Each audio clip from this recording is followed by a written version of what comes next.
Қалдарыңыз қалай? Қазір сіздерге осы 50 жас, яғни мерейтойға арналған шақыру билетінің жасалу жолын көрсетемін. Бұл видео негізі бір күн ғана бұрын салынды менің YouTube арнама. Енді соның жасалу жолын көрсетемін. Мына жерде барынша қысқарттым. И дальше көрсетемін. Бұл жерде артындағы футаж, ол менің осы футаж Алтынайский деген каналымда бар. Бұл каналға доступ 2000 теңге тұрады. Егер де сатып алам десеңіздер, осындай көптеген дайын футаждар бар, яғни алып сіздер пайдалана бересіздер.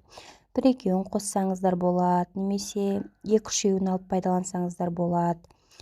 Бүкіл видео қажеттінің барлығын мен сол жаққа салдым. CapCut'қа ашқаннан кейін осылай жаңағы скачайный футажды әкеп қоямыз, осылай плюсик деген батырманы басып. Сосын кейін бұл футажды соңына дейін апарып, концовкасын алып тастаймыз, яғни CapCut'тың водяной знагын алып тастаймыз, удалить етіп. Потом бұның астында копировать деген кнопканы басып, біз керекті ұзындыққа дейін жеткізіп аламыз.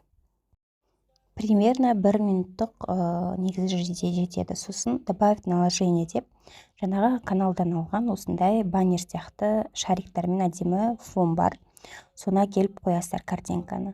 Оны да өзіне керекті ұзындыққа жеткізгеннен кейін осылай 50 жас деп жазып, шрифттардың арасынан әдемі осылай қазақ тілін таңдайтын, танитын шрифтті келіп қоясыздар. Бұны сіздерге мен каналға жазылғандарыңыз үшін тегін беремін.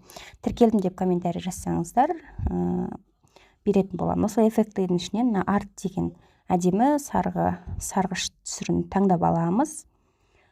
Ортаға ыңғайластырып қоямыз, оны осы картинкамен бірдей ұзындыққа келіп қоямыз.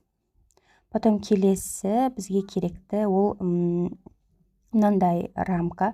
Бұны тоже PNG3 деген сайттан көшіріп алсаңыздар болады, немесе жаңағы мендегі футажи деген каналда тоже салып қойдым. Ұзындыққа бұны да тоже жеткіземіз. Потом астында копировать кнопкасын басқаннан кейін ол екеу болады. Тартып әкеліп астыға екінші слойға осылай қоямыз.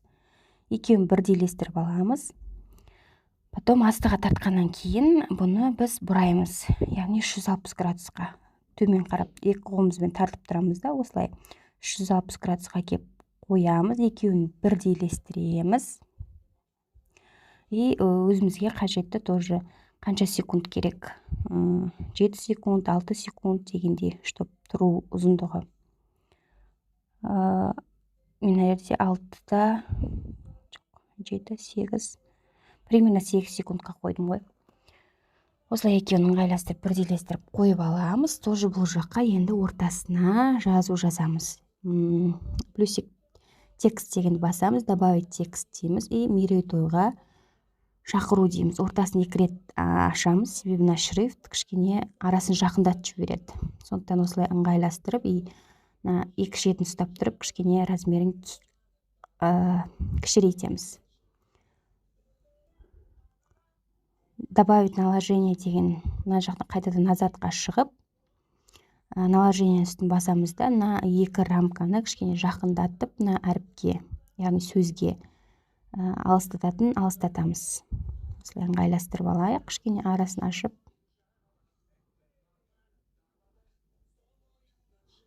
Осылай қойып аламыз.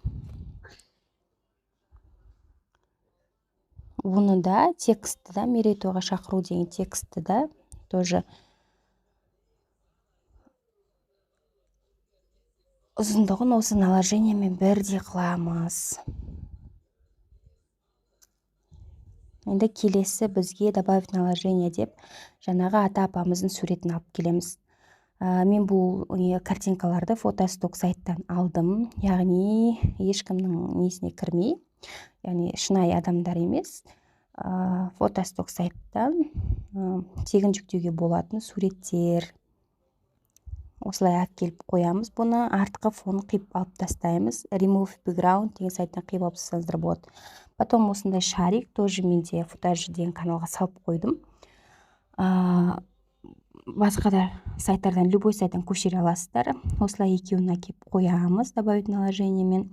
И шариктің үстін басып, керекті сурет слой дегенге барсаңыздар, 1-2 деген бар. 1-ге қойсаңыздар, уже көрдіңіздер, ата-апаның артына кетті. сол сияқты слойларды реттестіріп аласыздар. Екеуінің ұзындықтарын бірдейлестіріп, егерде суреттің качествосын кішкене көтеру үшін осылай HSL астында настроить дегенді басып, осылай тонын үлкейтіп, насыщенностьны кішкене арттырып, осылай птичканы басып сақтап аламыз. Настроить деген не тұр ғой, сонымен. Вот келесі енді барлық тексттарды кезекпен кезек жазып шығамыз. Керекті ұзындыққа дейін осылай шетін тартып, солға оңға тартып отырсаңыздар, осылай ұзындығы ұзарады. Яғни фотоның ұзындығы ұзарады. Потом текст, добавить текстпенен осылай керекті сөздерімізді жазамыз. Онда тоже шетін тартып отырып, керекті секундқа дейін апарып аламыз. Сөйтіп барлығын біз кезекпен кезек келесі қандай текст шығады, соның барлығын осылай қойып шығамыз ыңғайластырып.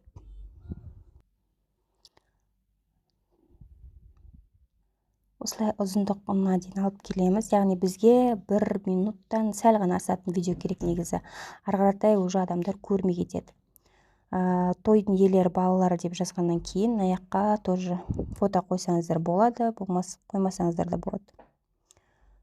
Ыңғайластырып әкеп қоямыз тоже осылай.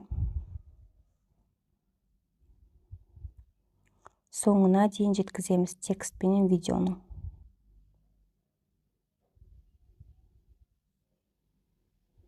Осылай. Енді біздер келесі текстқа және наложенияларға анимация беріп шығамыз. Наложенияның үстін басқаннан кейін астында анимация деген болады.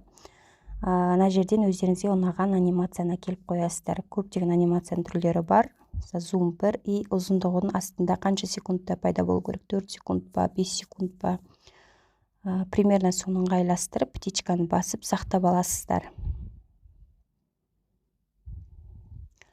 Рамка тоже біреусі жоғардан шығу керек, екіншісі төменнен шығу керек. Скольжение вниз, скольжение вверх деген екеуін таңдаймыз. Біріншісіне, яғни жоғардан келеді жылжып, астындағы ползунокпен тоже секундтың көбейтіп аламыз. Келесі рамканы ұстап, ол тоже скольжение вверх деген таңдаймыз да, тоже осылай ползунокты тартып 3 секундқа екеуісін бірдей әкеп қоямыз. Птичканы басып сақтаймыз. Ана жерде тоже ападан суретіне тоже не береміз, анимация береміз. Приближение ма или тоже жоғарыдан төмен қаратай. Секундын тоже ыңғайластырамыз. Осылай барлығын реттестіріп аласыздар.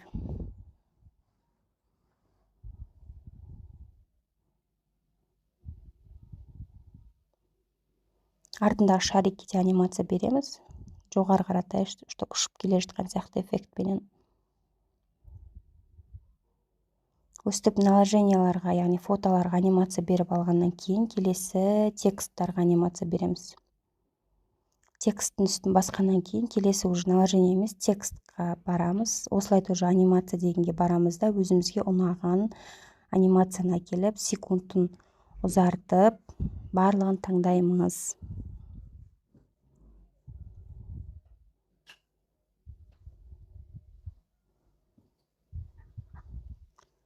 Птичканы басып сақтаймыз. Одан кейін караоке сияқты эффект беру үшін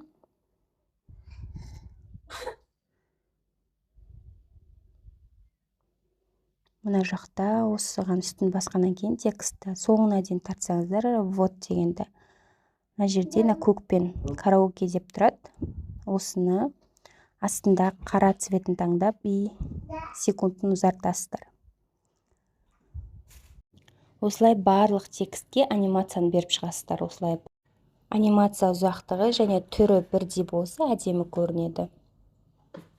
Өлең қою үшін астында добавить музыку дегенге кіресіздер, звуки дегенге басасыздар, потом папканың суретін басып, устройство десеңіздер, өздеріңіздің скачанный файлдағы өлеңдеріңіз тұрады. Өлең ұзақ болса разделить деп, осылай соңын удалить етіп тастайсыздар. Потом длительность осветления дегенді қоссаңыздар, өлең бәсеңсінетін болады.